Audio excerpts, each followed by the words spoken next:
हरे कृष्णा, राधे राधे। श्री कार्तिक मास महात्म 17वां अध्याय। नारद जी कहते हैं, उस समय शिवजी के गण प्रबल थे और उन्होंने जलंधर के शुंभ निशुंभ और महाअसुर कालनेमी आदि को पराजित कर दिया। यह देखकर सागर पुत्र जलंधर एक रथ पर, जिसकी की लंबी पताका लगी हुई थी, चढ़कर युद्ध भूमि में आकर घोर संग्राम करने लगा। इधर जयशील शंकर के गण भी युद्ध में तत्पर होकर गरजने लगे। इस प्रकार दोनों सेनाओं के हाथी, घोड़े, शंख, रथ, भेरी और दोनों ओरों के वीरों के सिंहनाद से पृथ्वी त्रस्त हो गई। उसके बाद जलंधर ने कोहरे के समान बाणों को फेंककर पृथ्वी से लेकर आकाश तक व्याप्त कर दिया और नंदी को 5, गणेश को 5, वीरभद्र को एक साथ 20 बाण मारकर उनके शरीर को छेद डाला और मेघ के समान गर्जन करने लगा। यह सब देखकर रुद्रपुत्र कार्तिकेय ने भी दैत्य जलंधर को अपनी शक्ति उठाकर मारी और घोर गर्जन किया, जिसके आघात से वह दैत्य पृथ्वी पर गिर पड़ा। पर वह इतना बली था कि शीघ्र ही उठकर खड़ा हो गया और क्रोधावश होकर कार्तिकेय पर अपनी गदा का प्रहार कर दिया। ब्रह्मा जी के दिए वरदान की सफलता के लिए शंकर पुत्र कार्तिकेय पृथ्वी पर सो गए। गणेश जी और नंदी भी व्याकुल होकर गदा प्रहार से पृथ्वी पर गिर पड़े। वीरभद्र का सिर फट गया और बहुत सा रक्त बहने लगा। वीरभद्र को पृथ्वी पर गिरा देखकर शंकर के गण चिल्लाते हुए संग्राम भूमि छोड़कर बड़े वेग से भाग निकले। श्री कार्तिक मास महात्म 17वां अध्याय समाप्त। हरे कृष्णा, राधे राधे। श्री ओम नमो भगवते वासुदेवाय नमः। श्री कार्तिक मास महात्म 18वां अध्याय। देव ऋषि नारद ने कहा, अब रौद्र रूप महाप्रभु शंकर जी अपने वीर गणों के साथ नंदी पर चढ़े हंसते हुए युद्ध भूमि में आए। तब उनको आया हुआ देखकर उनके पराजित गण फिर से लौट आए और सिंहनाद करते हुए आयुधों के द्वारा दैत्यों पर प्रहार करने लगे।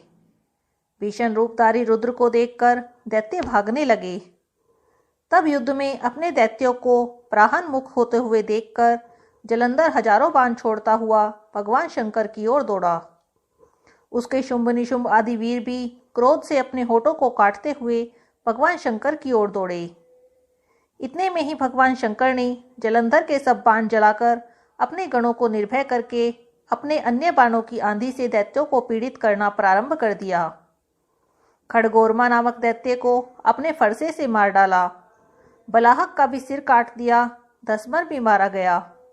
शिवगंचित शिखा ने प्रचंड नामक दैत्य का सिर काट डाला। किसी को शिवजी के बैल ने मारा और कई उनके बाणों द्वारा मारे गए। यह सब देखकर जलंधर अपने शुंभ आदि दैत्यों को धिक्कारने लगा और भयभीत दैत्यों को धैर्य देने लगा। पर किसी प्रकार भी भय से ग्रस्त दैत्य दोबारा युद्ध भूमि में आने को तैयार न हुए। दैत्य सेना ने युद्ध भूमि से पलायन कर दिया। तब महाक्रोध जलंधर शिवजी को अपनी ओर ललकारने लगा। साथ ही उसने 70 बाण मारकर शिवजी को भी दग्ध कर दिया और उन पर बहुत से बाणों का प्रहार किया। भगवान शिव उसके बाणों को काटते रहे, यहाँ तक कि उन्होंने जलंधर की ध्वजा, छत्र और धनुष को भी काट दिया। फिर 7 बाण मारकर उसके शरीर में आघात पहुंचाया। धनुष के कट जाने से जलंधर ने एक प्रचंड बाण मारकर उनकी गदा के टुकड़े टुकड़े कर दिए। तब उसने समझा कि यह मुझसे अधिक बलवान है। अतएव उसने गंधर्वी माया उत्पन्न कर दी। अनेक गंधर्व और अप्सराओं के गण उत्पन्न हो गए। वीणा और मृदंग आदि बाजों के साथ नृत्य और गान होने लगा। इससे अपने गणों सहित रुद्र भी मोहित हो गए। उन्होंने युद्ध बंद कर दिया।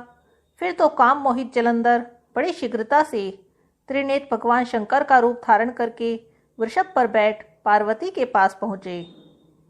उधर जब पार्वती ने अपने पति को आते हुए देखा तो उन्होंने सखियों का साथ त्याग दिया और आगे आई। देवी पार्वती को देखकर कामातुर जलंधर का वीर्य पतन हो गया और वह जड़ हो गया। तब गौरी ने उसे दानव समझा और वह अंतर्ध्यान होकर उत्तर की ओर मानस पर चली गई। तब वहां देवी पार्वती को ना देख जलंधर फिर भगवान शिव की ओर लौटा। उधर पार्वती जी ने भगवान विष्णु को बुलाकर दैत्य का वह कुकृत्य कहा और यह प्रश्न किया कि आप इससे अवगत हैं। भगवान विष्णु ने हाथ जोड़कर और सिर झुकाकर उत्तर दिया, माता, आपकी कृपा से मुझे सब कुछ ज्ञात है। हे माता, अब जो आपकी आज्ञा हो वह मैं पालन करूं। तब जगत माता ने भगवान विष्णु से कहा, उस दैत्य ने जो मार्ग दिखाया है उसी का अनुकरण उचित है। मैं आपको आज्ञा देती हूँ कि आप जाकर उसकी स्त्री का पतिव्रत भ्रष्ट करो, वह दैत्य तभी मर सकेगा। देवी पार्वती की आज्ञा पाते ही भगवान विष्णु उसको शिरोधार्य कर छल करने के लिए जलंधर के नगर की ओर गए। श्री कार्तिक मास महात्म 18वां अध्याय समाप्त। हरे कृष्णा। राधे राधे।